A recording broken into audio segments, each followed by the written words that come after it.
This is the CreaseCast. All right. Hello, everybody, and welcome to the CreaseCast, your Friday edition. We did not have a Monday show as we promised. I'm so sorry. That was because I have been busy with school and finishing up my semester, my BCIT semester. So it just wasn't in the cards for us to do a show on Monday. We were gonna initially do a show on Wednesday instead, but then literally all three of us forgot that we all had like prior commitments that we completely had forgotten about. So there was no show then either. But yeah, we're doing this Friday show. It's been a pretty interesting week for the Canucks. They're coming off a win against the Knights, 5-1. They're coming, or 5-4. It was 5-1 at one point, or I think something along those lines, something ridiculous. No, it was 4-1. It was 4-1, wasn't it, or something crazy? Like they dropped. It's been a while. Yeah, I don't remember. You don't remember. Okay. Jamie doesn't remember. I don't remember. No, okay. So no, that one was the back and forth. I'm thinking of the Coyotes game where they completely destroyed the Coyotes. I have it written down here as 5-1. It was not. It was 7-1. It was an absolute just beatdown of It was an absolute beatdown of a team that, let's be honest here, like, God, they have no business playing in the NHL. Like, I don't know. I was like, I texted our group chat during that game and I was like, have we considered that the Arizona Sun Devils team that they're going to be sharing a college arena with next year isn't already like 10 times better than they are and would be better. It would be better off for competitive reasons if they just sent the Sun Devils to play all the NHL games. Like, I'm not crazy in thinking that, right? Yeah. Yeah, I mean, I'm a little give crazy. Give them a chance, right? Yeah, exactly. That's the point, right? Like, give them an opportunity. Like, give the Sun Devils a chance to make their mark. Now, I guess the one issue would be that you can't really have two teams called the Devils in there. I guess, like, the Sun Devils and the Devils are different enough, and like the logos and the uniforms are different enough. Actually, that's the thing. Do you, if you're the NHL, do you send the Sun Devils just in their Sun Devils uniforms, like as ASU, like to replace the Coyotes, or do you put them all in Coyotes uniforms and see if anybody notices? I think you should just put them in Coyotes uniforms and see if anyone notices. That would be fun. Hey, Clayton Keller looks younger than I remember. Like, you're just like Clayton Keller's back? Yeah, what? Yeah. Like, why? Like, oh, it's so weird. I saw Clayton. I saw like Jacob Chikrin on the ice, but he was like talking about his philosophy classes. I don't remember that being a thing he did. Like, you just see a bunch of like guys who like clearly are not them. Just like, no, what are you talking about? I am who's still there? Lawson Krause? Is Lawson Krause still there? I don't remember. I don't Jay Beagle. Jay Beagle is suddenly like 20, like a sophomore business major. It's like, you're like, what? Yeah. That'd be high key funny. Actually, I want them to, I see a reason to keep the Coyotes around now just for that reason. Yeah. It was, the Canucks have now won 5 in a row. Wow. And yeah, wow. That's that's honestly the best way we can describe it, really. It's insane. Like, the fact that they have gone through and won 5 in a row, including against some teams like, 2 games against the Coyotes, kind of like asterisk on that 5-game winning streak a little bit, but at the same time, hey, you beat the Knights twice. Who else do they beat? Have they beaten in the span? Who I'm missing here? I'm thinking Sharks. of the Sharks. That's right. Like, the Sharks and the Coyotes are 2 teams that's like, it's not a huge victory necessarily that you won, including that San Jose game where it was like, you probably should have won a lot more handily than you did. But it's not about how you get there. It's just about getting the results out of it. And like, we've seen a couple players, like we've seen a few players in particular, like stepping up of late. In the absence of guys like Nils Höglander, like Brock Besser, that have actually like shown up and done a really good job and have been keeping the scoring alive. I think we got to give out the Infinity Gauntlet to a couple people here. I think it's pretty clear that one of those people, Jamie, is Alex Chiasson. Oh, yeah. who Hell has yeah. come out of nowhere to be Hell yeah. like one of the best pickups of the season for the Canucks. Like yeah. it's wild, especially considering like I'm not gonna lie, I think we've talked about it on the show before. I was so done with Alex Chiasson at like Yeah. early on at like the midway point of the season, especially considering that how many times it was like they were playing Chiasson over, say, a guy like Höglander, over a guy like Podkolzin, like they were giving him Horrible. more ice time over those guys. Yeah, Yeah. it made no sense. It None. made absolutely no sense when healthy that he was getting that time. But here he is, like in the last like week or so, suddenly he has what, 7 goals in 5 games? Yeah, I think he's Something. on a point streak. Something. Yeah, he's on a ridiculous, like he's scoring at a ridiculous clip right now. Mhm. And it's like he had the winner against the Sharks. He had 2 goals against the Coyotes last night. Like the man is heating up here, and he's gonna get paid in the offseason here, right? Well, it's only right now, right? Thinking about the rest of the season, he was just kind of there. But like, and that's true, like that. Yeah, you're right. Like that's but at the same time, like I just think back to like free agent periods, like all those. I think back to the kind of players that Jim Benning would give a 4-year, $10 million contract to, No. and Alex Chiasson finishing the season red hot screams exactly the type of like big hefty extension or like UFA signing that Jim Benning would make. So there's some general manager out there that 100% is going to be willing to give Alex Chiasson a big pay raise. Now, what team is that, and why is it the Philadelphia Flyers? Oh my god. Is it? Am I wrong? Like, am I wrong? It's Philly, right? It's totally Philly. Yeah, if it had to be a place, it would be Philly. Like, I would say Edmonton if he hadn't been there already. Like, if he hadn't already been an Oiler, that would have been my choice, because that's like, it just screams like Ken Holland. It screams Chuck Fletcher.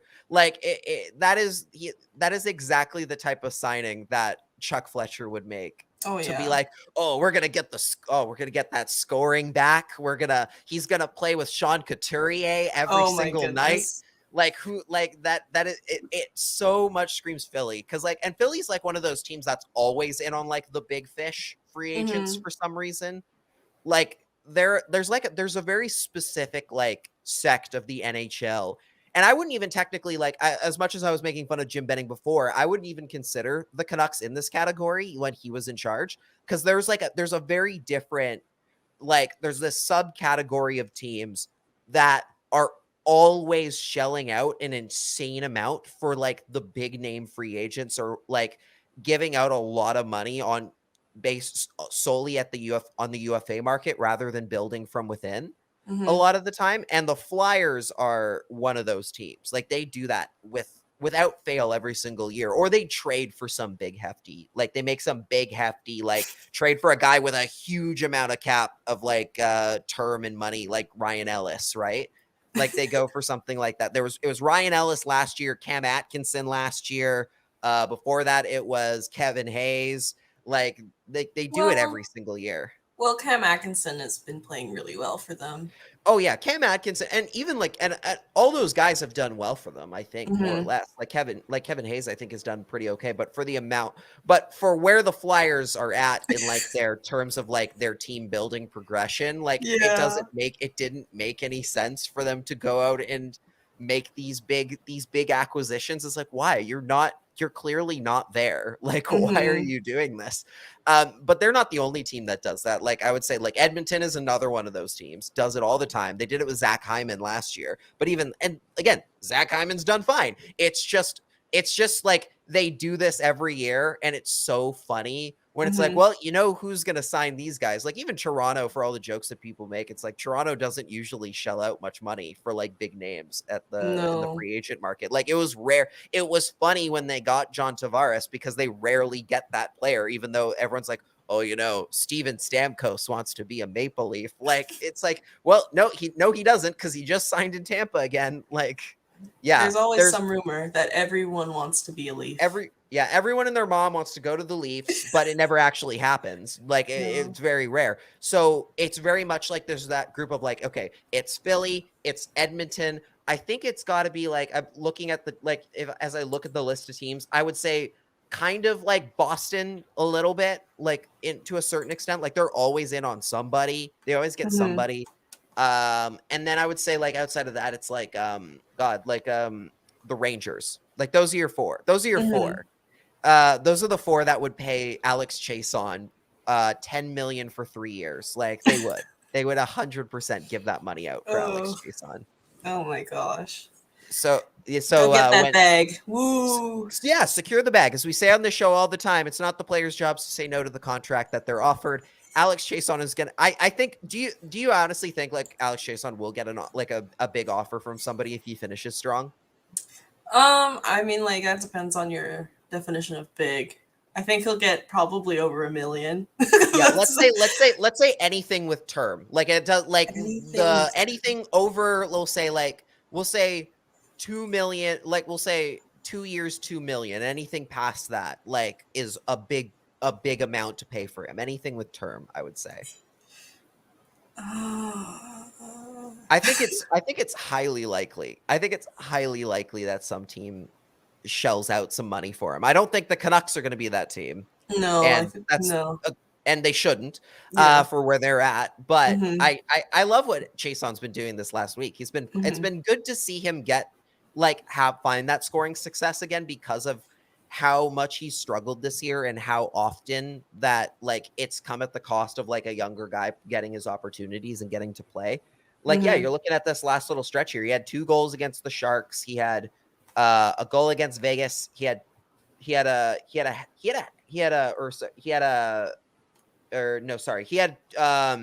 goal and an assist against the Sharks. He had 2 goals and an assist against the Coyotes the first time, and then 2 goals yesterday. He's been great. Alex Chiasson has been one of the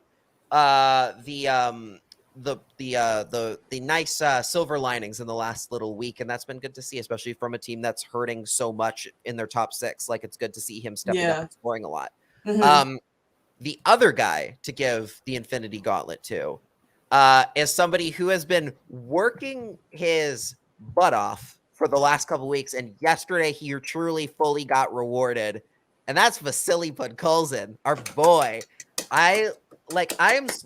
It's been fascinating in the last like week or so to see Podkolzin, to see the switch kind of flip on for him, where like he's been great all season. Like he's been really good all season. In fact, like oftentimes he has been playing a really good game, and yet the only people who didn't seem to notice were the coaches and like Bruce Boudreau, and weren't putting him in the opportunities that he should. Like the fact that he still doesn't really get many opportunities on like the power play is a crime considering how good he is, and the penalty kill for that matter. Like he's a good penalty killer too.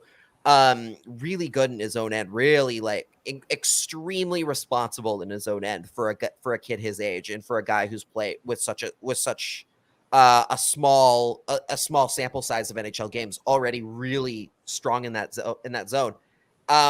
He's been like the last week for him has been really good. Like he's played really well in every single game. He's been creating chances.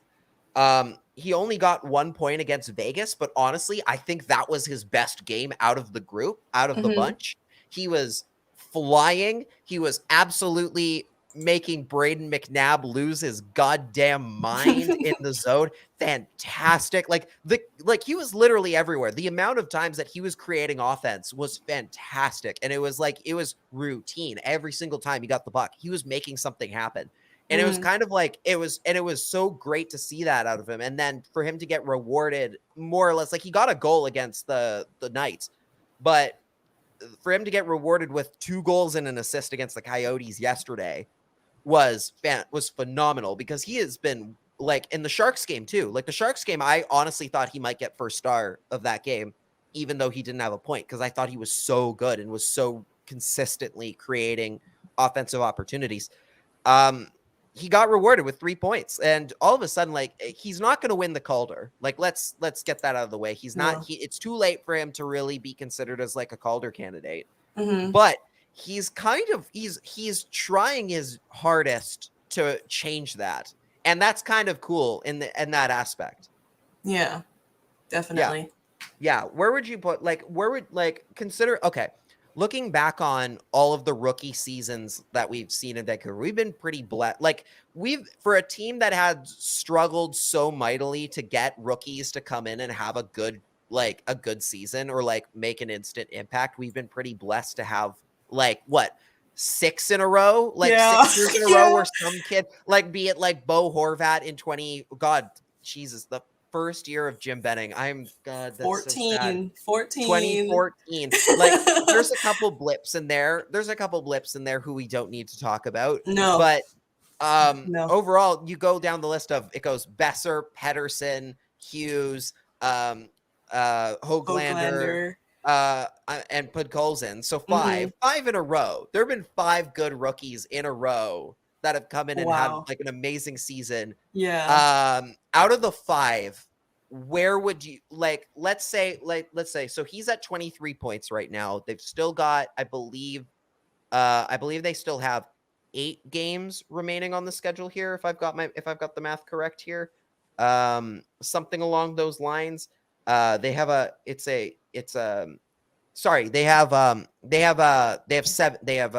God, I can do the math here. 8. Yeah, they have 8 games or 7 games left. They have 7 games left on the schedule. He's going to finish with about 23 points, or he's got 23 points right now. He could finish higher.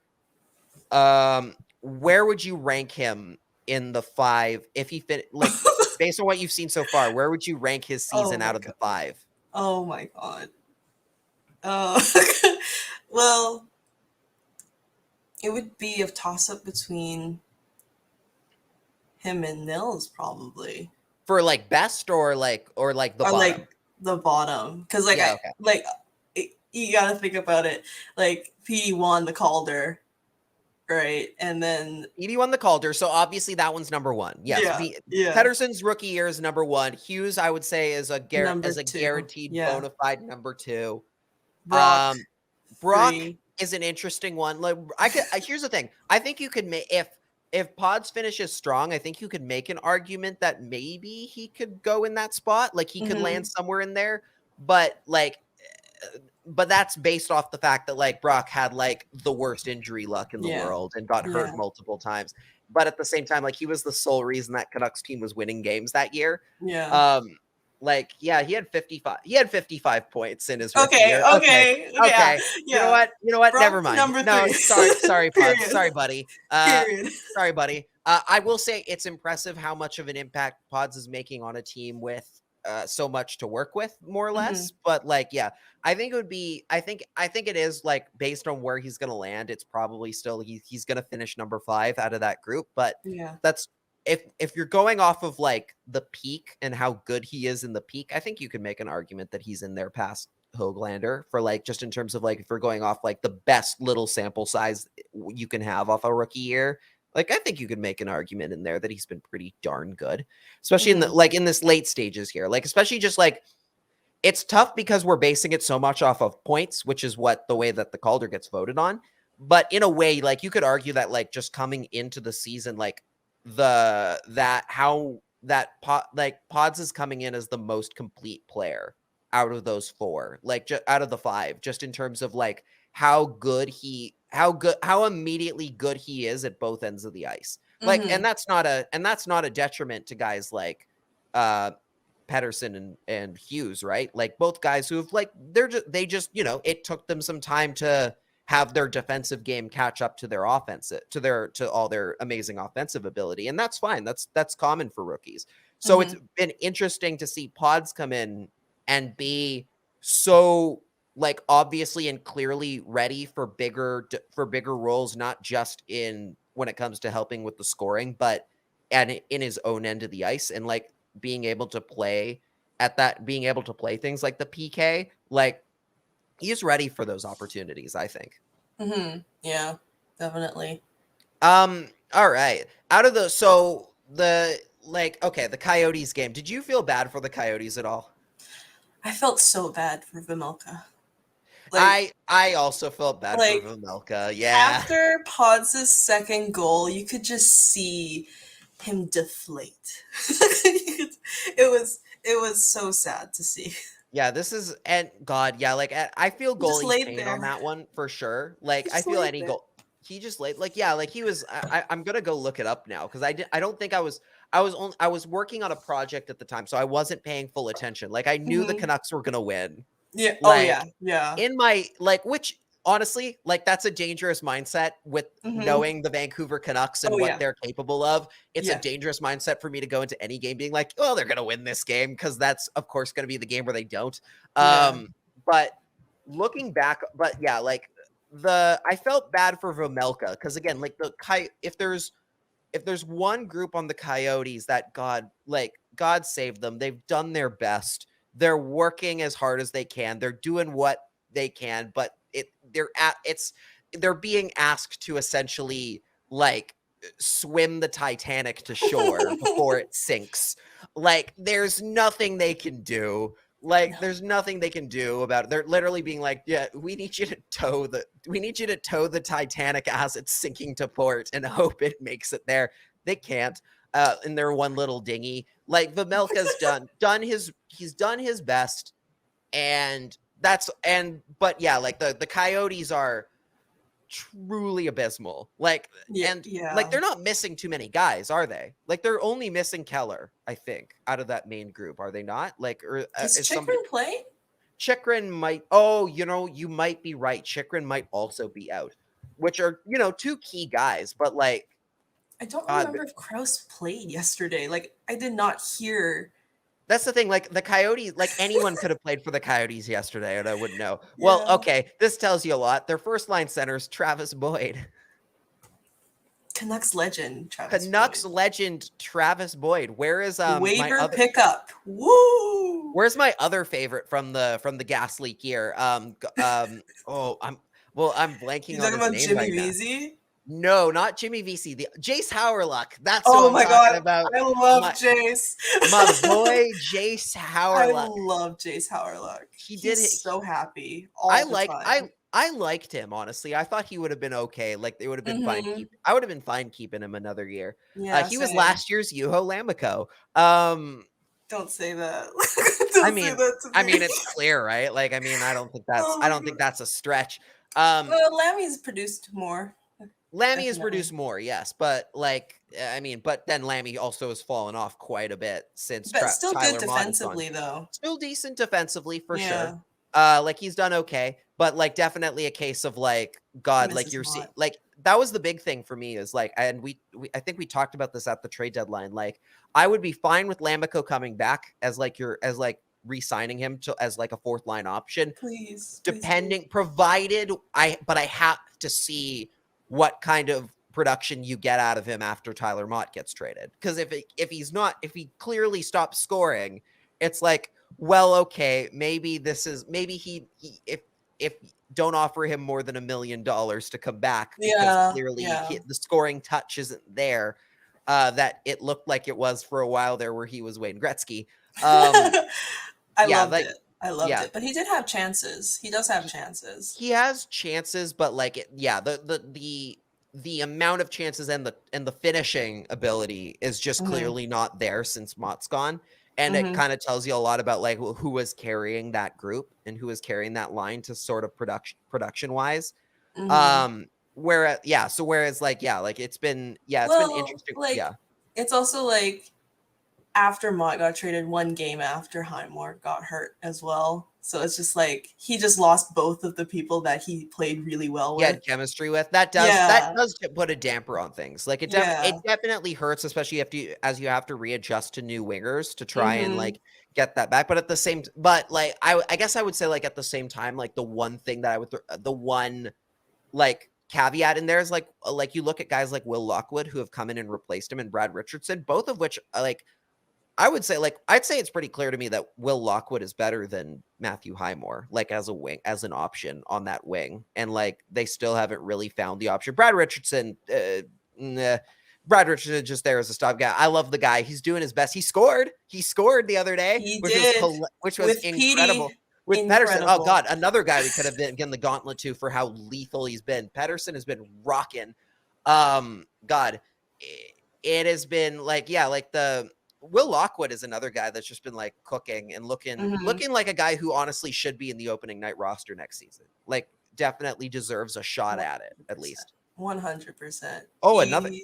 He stayed during practice. He was the last person off the ice today at practice. Like, He's working for it. he left after pods. Like, that's insane. That is insane. Pods is on there for a very long time. Pods is usually, yeah, like the hard working guys. Like, they get their opportunities, right? Yeah. Another guy we should shout out as well is Sheldon Dries, who had his first goal in 4 years. Something insane like that. First NHL point, I think, in that long too. Like, good for Sheldon Dries, who's worked really hard in Abbotsford, and I think is like one of the leading scorers on that Abbotsford team.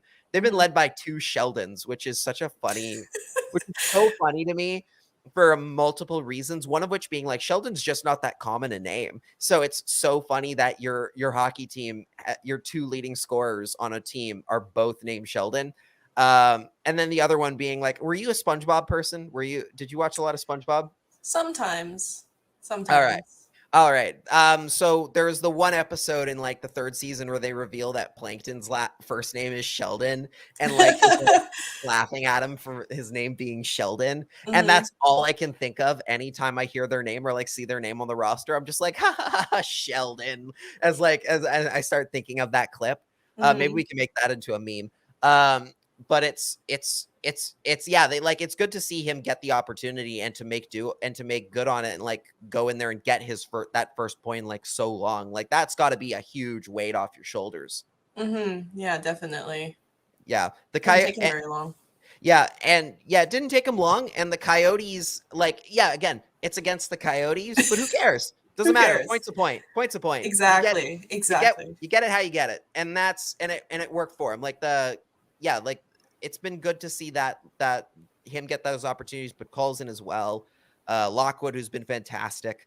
Like, you're seeing a bunch of the depth guys, particularly the guys who are fighting most for a spot on this team next year, get a chance to step up and do and are making good on it. And it's fantastic for like a team that has struggled as much as as this franchise has over the last 8 years with finding sustainable, cheap depth that can come in and like keep replenishing from that group, because that's what the best teams do, right? Like, they can just find a guy from their AHL team who suddenly is going to come in, get red hot, and score like 20 goals. You need those Mark Donk and Buzz Flibbits, and that's what the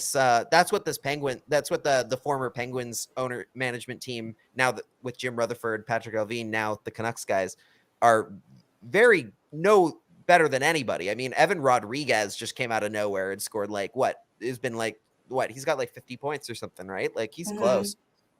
And yeah, that's where the Canucks are at now.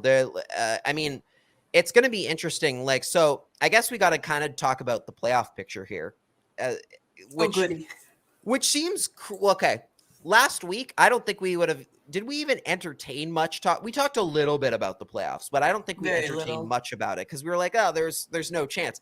Hold the phone. Well, hold the phone here. They might actually have a shot here, and while Mr. Negative Cody Sievertson might not be here, as he was today, like tweeting like how, hey, the Canucks are screwed. It's like, Cody, I swear to God, man, it is too early for this. We don't need to be this sad already. As much as I agree with him that we're like almost that it's a moot point to a certain extent. It's still nice to dream. Like, we can dream.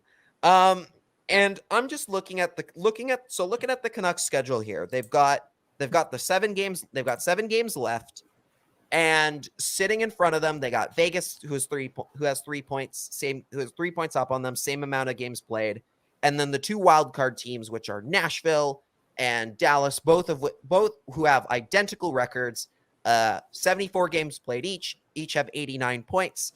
So they have a game in hand on the Canucks with a lead of about 5 points.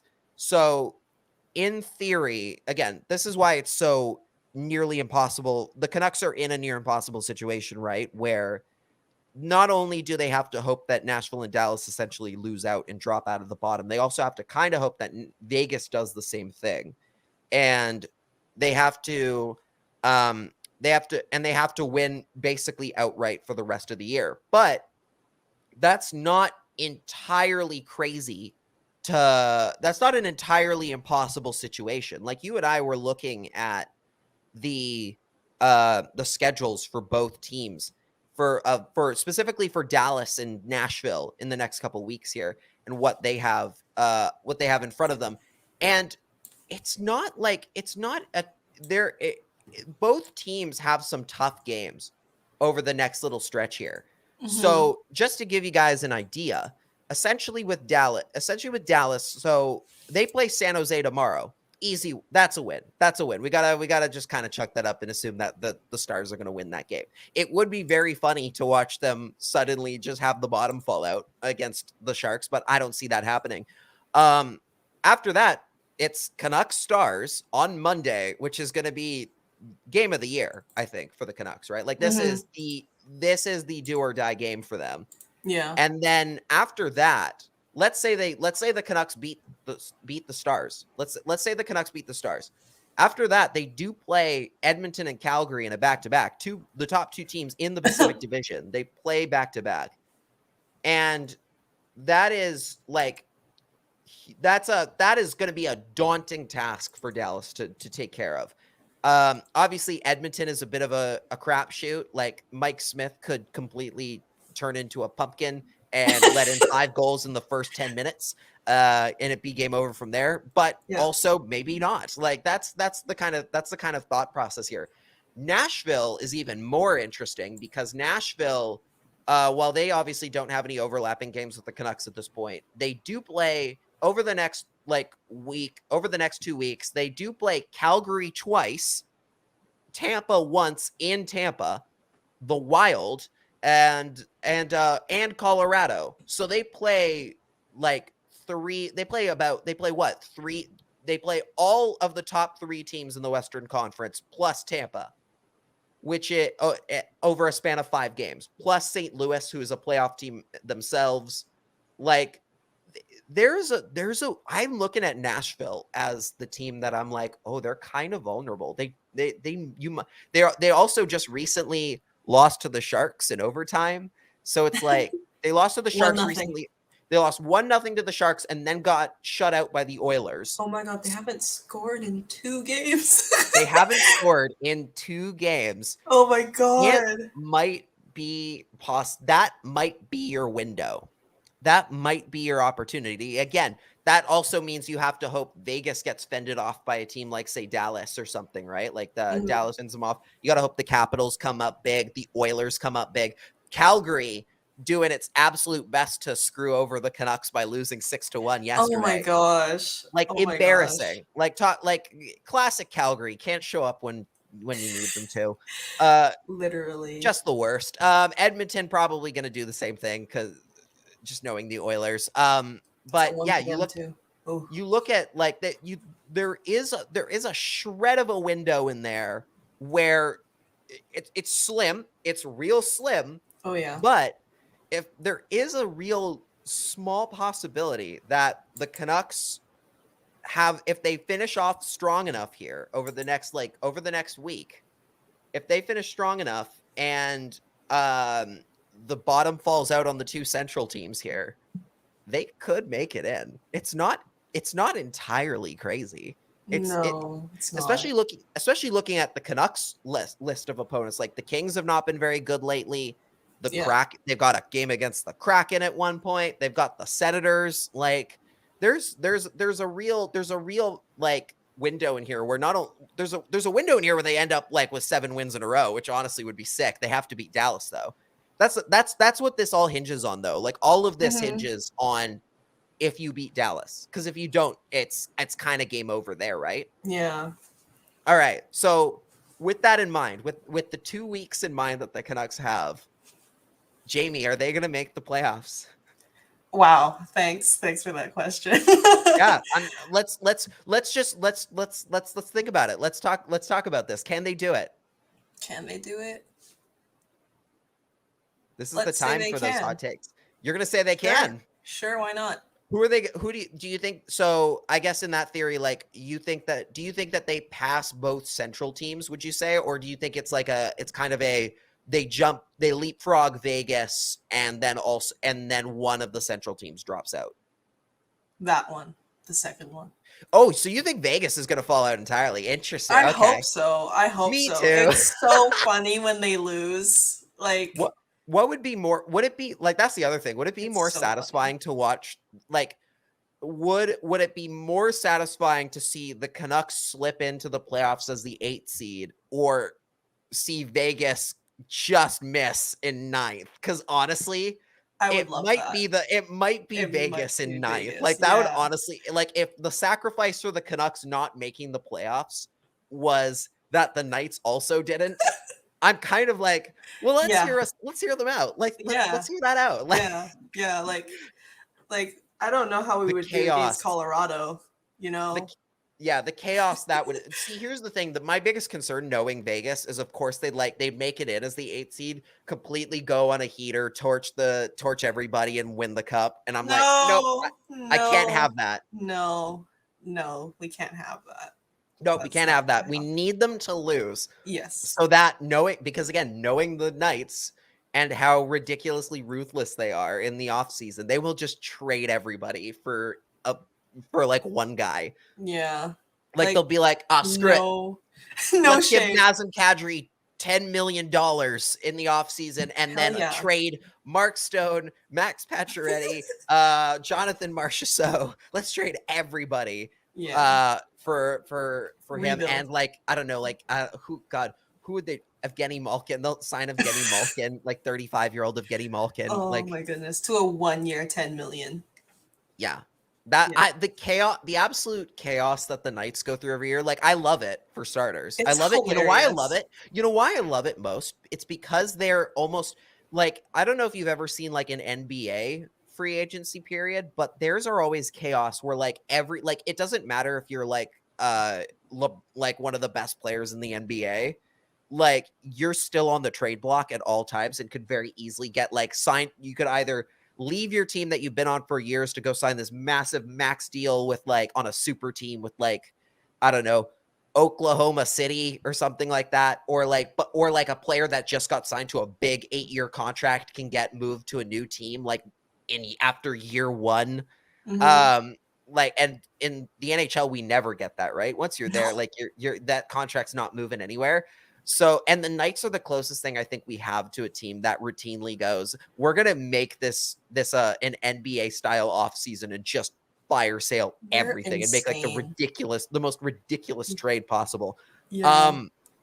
And I'm like, and I honestly, I'm going to agree with you on the playoff thing. I'm going to say the Canucks make it.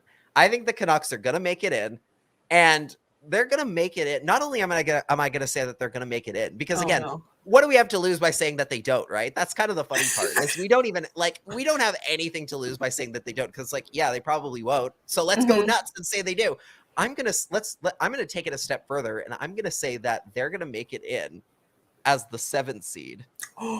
They're going to make it in as the 7th seed and face Calgary in the first round instead of Colorado. Now that's emotional. Not only is that emotional, it's also a series the Canucks can actually win. And that's a hot take as well. That is a hot take. Yeah. It's a hot take, but also 7-1. We beat them 7-1. Like, yeah, I mean, it's not undoable. It's not completely undoable. Again, I've said before, I don't buy the Flames. I don't buy them as a contender. I don't. They have to prove it to me. They have to prove it to me. I have to see it to believe it with them. So until I've seen it, I fully maintain the Canucks could beat the Flames in a playoff series. So let's shoot for that, shall we? Let's go beat Calgary. All right. Let's see what let's talk about some other teams. Obviously, the Eastern Conference has kind of been like it's almost sorted out playoff wise at this point. Yeah, it's just the wild cards. Just the wild cards are left because again, that conference is so top heavy. Obviously, Toronto's made it in at this point. You've got literally everyone except for except for Boston and Washington, have made it in. And again, it's a given that they're going to. Like, it's a total given that they're going to.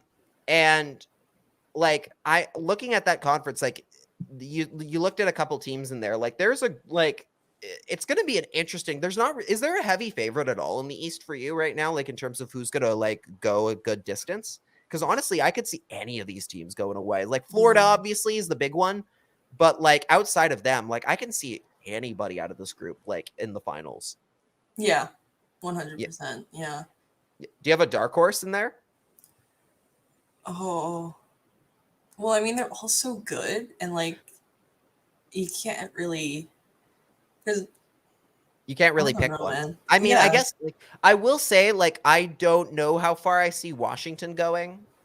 Just yeah. I don't like the Capitals, but just because like they're a bit of an older group now, they're a little older, a little slower. Like, I just don't see them being able to keep up with, say, a Carolina or a Florida. That's going to be interesting. Florida versus Washington in the first round. God, I'd honestly be so upset if the Panthers lost in the first round. This is a Panthers podcast this is a Panthers podcast after in May, starting in May. If the Canucks don't make it, of course. If the Canucks don't make it. So it's just going to be you and me fighting and Cody crying. Cody breaking us up, just like breaking us up, like, okay, kids, settle down. Don't make me put you in the box. I actually don't know who Cody would go for in the playoffs. I think he might be on the. We'll ask him on the next show. But I think I think it's so clear that like those are the teams going in. I think it's gonna be interesting. There was Freddie Anderson, like, who's been having a really good season. Just doing that weird goalie stick handling thing. That was, oh my goodness, hilarious. Like, hey, when you're hot, right? Yeah. Like, every bounce is going your way. Might as well just start like trying to make some try to make some playmaking, do some playmaking, make some assists happen. And he made sure that he didn't cross the red line to get a penalty. Yep. That he walked the line perfectly. Very, very well done. So very well. Auston Matthews hit 50 goals in 50 games. I don't know if we talked about this on the last show, but like, okay. Auston Matthews, so he hit 50 goals in 50 games. Ironically and very tragically, unfortunately, we're recording this on the day where one of the guys who did that, Mike Bossy, passed away from cancer today, which is obviously condolences to Mike Bossy's family and everything, because that's really sad. Like, a tragedy for a guy who only played a very short time in the NHL. Like, he played 10 years, but he was one of the best players in the NHL for that 10-year span. Sorry to go into a kind of like a downer topic here. Like, it just kind of came up at this right point. Mike Bossy, obviously, he played the Canucks in the 82 Cup Finals and absolutely single-handedly crushed the Canucks in that series. Like, I think he won the Conn Smythe for playoff MVP that year. Like, yeah, he scored, and he was I think he was the second ever player to score 50 goals in 50 games, and did it in the first 50, which is the incredible part. And then, and that's a feat that a lot of people did not expect to ever see happen at the NHL level. And Auston Matthews technically did it. Like, he technically speaking, he scored 50 goals in 50 games. And the asterisk on that being that he didn't do it in the first 50. He did it in 50 over the course of his own personal first 50 games of the season, because of the fact that he did not, that injuries kept him out of games here and there during the earlier parts of the season. In your mind, Jamie, does the fact that he did it in over an overarching 50 games rather than that first chunk of 50, does that like diminish the fact that he did it for you? No. Because not at all. That's for him. That's his accomplishment, right? Yeah. I would tend to agree with that. Like, I think the one caveat, if I had to like say, well, maybe like there's maybe a little bit of asterisk in there, is that like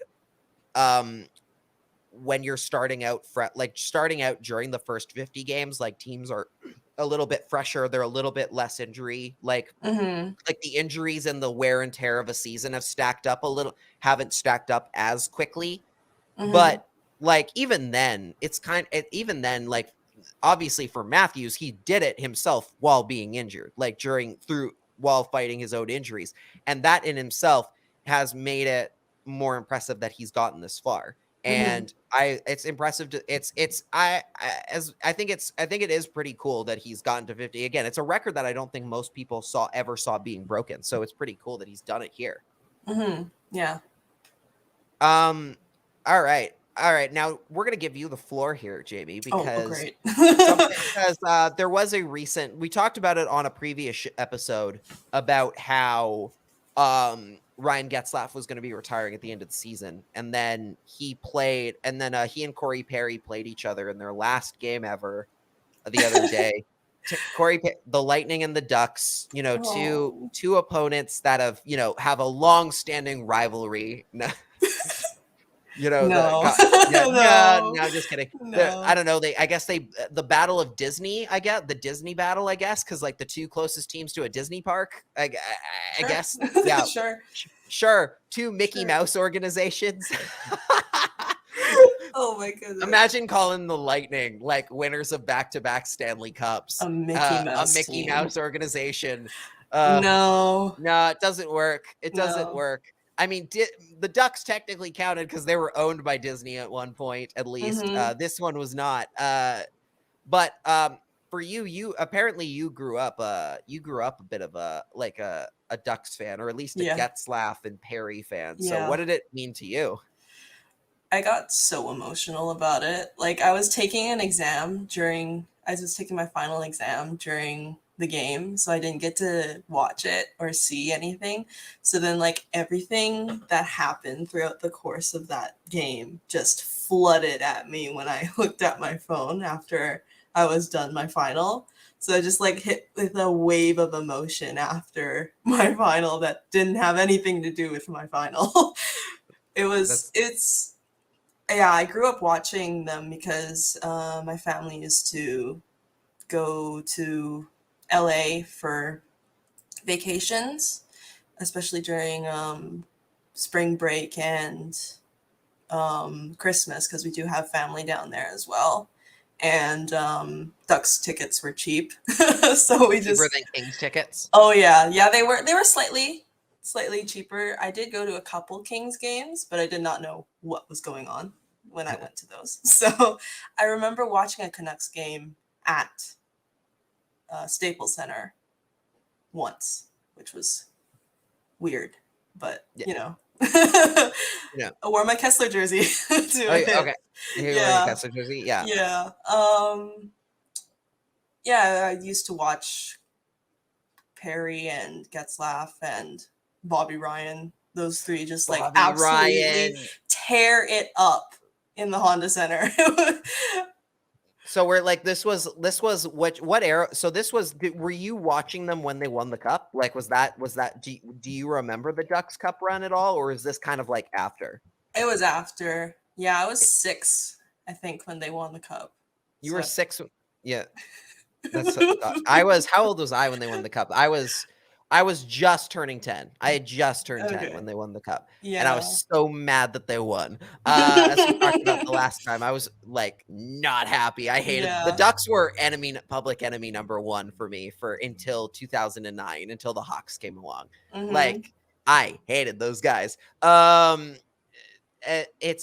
yeah, so it's so funny to hear that you grew up like absolutely loving the Ducks, and particularly like Getzlaf and Perry. Oh yeah, I absolutely love Corey Perry. So you remember, I guess the team that you remember most was the because Corey Perry's breakout year was like 2012, right? If I'm remembering. So this would have been around there, right? Like, was this which do you remember which season it was that you really started getting into them? Well, we started frequently going down there in 2012. Okay, so literally right at the peak. So literally peak like the Ducks in general, like that era of Ducks teams, because that group is different from the one that won in 2007, right? Because that group had like Niedermeyer on it, Solani. By this point, they were already kind of like, I think Solani was still there, but he was clearly like not. He was the older guy. He was the elder statesman at that point. Yeah. But like, I'm trying to, and the reason I'm asking is because I actually want to like, I wanted to pull up the I'm pulling up the roster right now. I want to see how Oh many my goodness. players you could name from this team. No. I can't name. I bet you I could probably name like 3. I think you could. I honestly, no. I think honestly, considering how many games like you watch and how much you watch this team, honestly, you could probably name at least like 7. I could see at least like 7 that you can name in here. I literally do not know. I have 3 and I've named them already. Getzlaf, Solani, and Perry. Oh, and Bobby Ryan. And Bobby Ryan. Okay. Yeah, Bobby Ryan also here. Yeah. Or was he at this point? That's right. Yeah, because when did he get traded to Ottawa? Because he got traded to Ottawa, like that was a weird trade within itself. That was 2013-14. Yeah. So like I briefly watched it and then like I did not remember what happened to Bobby Ryan. And no one told me. So no one kept watching. No one told you that he'd been traded, and you're just like, what? What do you mean? Just like, where is he? Like I was so young and just like watching it for fun. That's so funny. Okay. Yeah. Here, I want to quiz you a little bit because it's fun. We'll quiz you a little bit. I promise I'm not gonna give you I'm not gonna throw you any hard balls here. I'm gonna give you I'm gonna lob some easy ones at you. No, you're gonna see how like much I did not pay attention. You were just watching the games and enjoying them as any normal person would, rather than me who would be like watching well, I'm gonna memorize the entire team. Well, that's me now. So like that's you now. Exactly. Yeah. Okay. So let's start. We'll go with let's see, the 2013 to the 20. I'm trying to remember which team was the better of the two. I guess the better of the two would have been the Tech. I guess it's the 2012-13 team because they finished first in the division, whereas the 2012 team finished 5th in the OG Pacific in the prior to the realignment. So they didn't even make the playoffs. This team had Bruce Boudreau coaching, so that makes it more interesting. Let's go with this group here, shall we? Okay. All right. Starting with the Oh, this is interesting. There were 2 goaltenders on the Ducks. No. There are 2 goalies on the Ducks here. I think you might remember. You can remember one. You can definitely remember one. No, I promise you, I do not remember anyone from that team. You don't remember anyone? Oh, come on. Or if you say their names, I'll probably remember, but I cannot get them out of my brain. He's a Swiss goaltender. Swiss goalie. War number 1. Come on. Oh, come on. Jonas Hiller? You don't remember Jonas Hiller? No. It's I was the most casual watcher ever. Okay, instead of testing you, you know what? Let's just go over some of the names and see if it sparks any random memories in here. Getzlaf. So from top to bottom based on scoring, Getzlaf, of course. Carey Price, obviously Bobby Ryan, those 3. Yes. Then Saku Koivu. Oh yeah. I loved Saku Koivu. I did love Saku Koivu, partially just because what a legend he is for coming back from cancer and being a huge part of the Canadians for years after that, incredible. Yeah. Then it's Solani. Then it's Teemu Solani, obviously. Let's see, Francois Beauchemin. My God, defenseman, good defenseman for a long time for them. Andrew Cogliano, everybody knows Andrew Cogliano. I know him. Yeah. I thought he was still an Oiler. I thought he was still an Oiler at this time, but I guess not. Kyle Palmieri, who among other guys, yeah. There are some guys on this team who went on to have way better careers with other teams, and it's kind of incredible how many decent semi-decent players they just had hiding in their roster that just didn't end up lasting with them long term. Daniel Winnick. Sheldon Surrey, who was very good for a long time. It was or I shouldn't say very good, but a pretty good top 4 defenseman, for multiple teams, the Oilers, the Canadians as well. Matt Bolesky, infamous, I should say. Before there was Louis Eriksson going to the Canucks, there was Matt Bolesky going to the Bruins for an absolute insane amount of money and never amounting to the contract that he got. I think that was the same year that David Clarkson got his big contract from the Leafs. Let's see. Oh, this is a fun one. Nick Bonino with 13 points. Kid. Bonino. Like this is like 2 years before he ended up on the Canucks. This is right before he became a Canuck. Then you've got Cam Fowler, obviously a big part of the defense now. Like he's a rookie. I think it was like year 2 at this point. He's 21 on this team. And then you've got a few Canuck legends actually here. I'm getting very excited. Emerson Edom, 38 games, 10 points. Emerson Edom his used "Fly Me to the Moon" as his goal song when he was a Canuck. Love that. With 41 games played and 8 points, Luca Spiza. Yes. Everybody's favorite Jim Benning acquisition, deep dish Spiza himself. And also, this like a bit, I don't know, I don't think you'll remember him as a Canuck, but Brian Allen, who famously was part of the big trade to Florida that got the Canucks Luongo. So lovely. Great. Like, honestly, one of my favorite players just for that reason. Also on that team, they had David Steckel, Ben Lovejoy, Peter Holland, Radek Dvorak, who was like 35. I know Lovejoy. Yeah, because I think he won a cup with the Penguins. I think he won a cup with the Penguins. Yeah, my sister was a big fan of the Penguins when we were younger, so I knew about the Lovejoys. There we go. Yeah. And then this is okay. There's a couple really interesting ones in here. 4 games played, no points, 19 years old, Ricard Raquel. He was on this team apparently, which is shocking to me. I'm not gonna. Oh my God, Brandon McMillan is also here. Another Canuck. Yeah, there's a lot of Canucks on this team. Devontae Smith-Pelly's on here at 20. Let's see. Okay, and then the other ones are 8 games played, 2 points. Sammy Vatanen. Sammy Vatanen was on this team. He was 21. And then the other interesting ones are so Radek Dvorak, I already said him.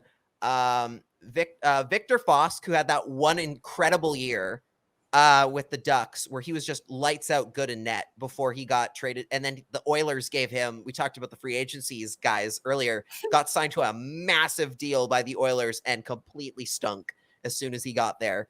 Him and Ben Scrivens, that was not a good pairing for a while. And then this is the other interesting one. Age 24, 3 points in 13 games. Pat Maroon. Patty. Pat Maroon. What a legend. What an absolute legendary team that inevitably got kicked out in the first round of the playoffs by Detroit. Whoops. Nice. That was the breaks. And speaking of playoffs, last thing on the docket today, or actually, you know what? One other thing we should talk about. Carey Price came back today, which is incredible. Yay! Yeah, incredible considering that it did not look like he was going to get to come back here at all. Yeah. Yeah, good for him. They obviously lost the game today, like 3-0 to the Islanders, but like again, kudos to Carey for coming back in a seat. Like it honestly, like it looked like he might retire. Like I honestly was already like coming to terms with the idea that like we might have seen him already play his last game. Like especially considering how Shea Weber has gone out, where it was like you knew, like it seemed like everybody knew at the end of that cup run that he was not going to finish out his contract and that was the last game he was ever going to play and his last shot at a cup. I honestly was worried we were going to get there with Carey as well. So for him to come back is absolutely phenomenal, and hopefully like he has a strong finish to the season here. I would love to see nothing more than to see him get have a good finish here. Yeah, same. Yeah. Last thing on the docket today is we're going to talk a little bit about a playoff. We talked already a bit about the playoffs. One thing that has come up recently is a discussion about the NBA play-in tournament, which is in its second year. This is a very interesting thing for anyone who doesn't know, who doesn't watch basketball. They are running, the NBA has changed last year, the NBA changed their format on how teams make the playoffs. So instead of the standard 1 through 8, which the NHL used for years and the NBA has been using themselves for years this whole time, they've changed the format now. So instead of 8 teams making it through, 6 teams clinch 1 through 6. Then every team from 7 to 10th place in the conference, in each conference, makes it to the play-in tournament, which is a 3-game tournament where the top 2 teams and the bottom 2 teams out of that group of 4 make it play one game, and then the last 2 playoff seeds are determined based on who wins these games. So to give you for an example, in the Western Conference, the Minnesota Timberwolves played the Los Angeles Clippers on a couple days ago. The Timberwolves won that game. I played the 8 seed Clippers. The 7 seed Timberwolves won the game, moved on to clinch the 7 seed officially, and they will play Memphis in the first round of the playoffs. The Clippers, by losing, get one more shot where they are going to play the winner of the 9th and 10th versus 10th seed game, which was the New Orleans Pelicans beating the San Antonio Spurs. So the Pelicans, if they win both games, they get the 8th seed, whereas the Clippers just need to win one game out of the 2 that they get to make the playoffs in the 8th seed and play Phoenix. And it would be very interesting to think about, especially because we already spent so much time talking about the playoffs. In a way, we probably should have talked about it then, of what if the NHL did this, and should they do this? And so right now, just to give you an idea of what it would be like in the NHL, just to give you an NHL comparable here, if the playoffs started today, the Predators and the Stars would play one game against each other, and the winner of that game would go into the 7th seed and play Calgary. Meanwhile, the Canucks and the Knights would play the 9-10 game, and if the Canucks won that game, they would move on to play the loser of Nashville-Dallas. We'll say, for all intents and purposes, Nashville. And then Nashville and Vancouver would play. The winner of that game would get the 8th seed against Colorado. Honestly, that sounds fun as hell, especially because it's a winner-take-all game. It sounds fun as hell that would be a way to decide the playoffs. What do you think about that on the surface, Jamie? Like, what do you think about that as an option, as a playoff format? Sounds exciting. Sounds exciting. Yeah. Do you like it enough that you would be willing to see it in the NHL? And do you think it'd be worth trying? I think it would be cool to see. Definitely to try it at least. Because, like, it's very high pressure, high intensity. Especially because for the 9th and 10th seeds. Because they're really banking on getting in, right? So it could be a fun thing to have. Yeah, it would be really fun. The one thing though, and so I guess, so I agree with you fully. Like, I honestly, like, especially after seeing kind of the hype that comes out of these games, these play-in games, like, I don't know if you saw the Minnesota Timberwolves players when they won their game, were literally crying. Like, there was tears, like, of how excited they were that they'd won that one game and they got to go to the playoffs, which is so cool. Like, that winner-take-all element to it, especially in a sport like hockey, like basketball and hockey, where it seems like so many games in like the regular season amount to no like actual stakes, really. Like, there's always stakes, obviously, but it's never like a win and you're in type deal. It's so rare to see that element come in to play in the NHL. It always seems like by the last day of the season, it's already all been decided. It's all done. There's nothing changing. I would love to see this. The one issue, of course, and the one caveat of this being that it would diminish the value of the regular season a bit, because suddenly, if let's say the 10th seed makes it in over leapfrogging 9, 8, and 7 and makes it in, it would be a case where it's like, so all the games that you won during the regular season, if you're 7, 8, and 9, were for nothing.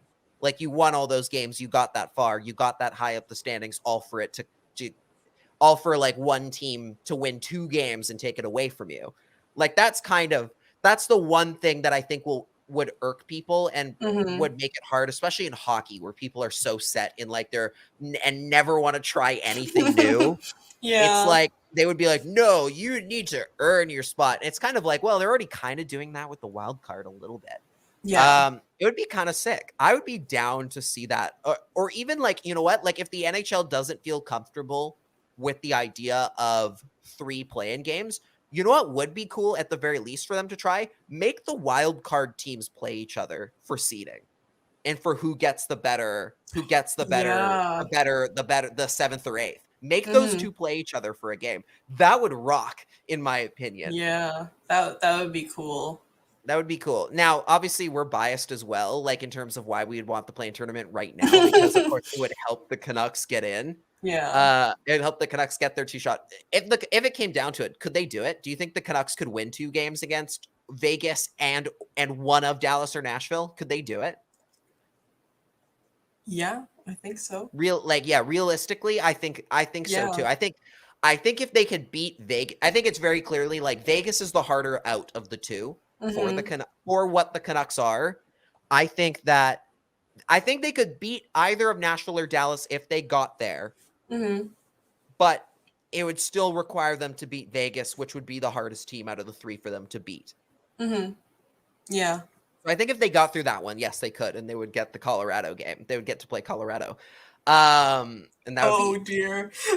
they get Colorado and just get absolutely slaughtered. But Yeah. that's okay because you made it in. And I think that's it for this episode of the CreaseCast. Thank you guys so much for listening. If you enjoyed the show, be sure to check out our Patreon, patreon.com/CreaseCast. We have $1 and $5 tiers.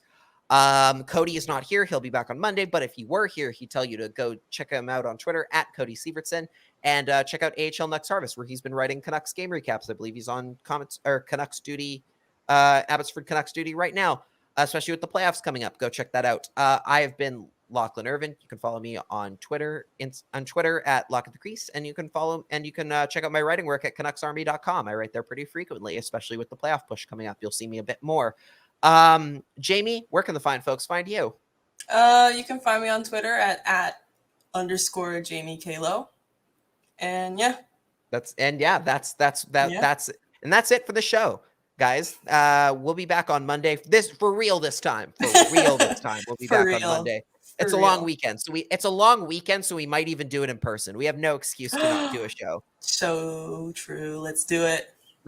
All right. We'll be back on Monday, guys. Take care. Bye. Bye.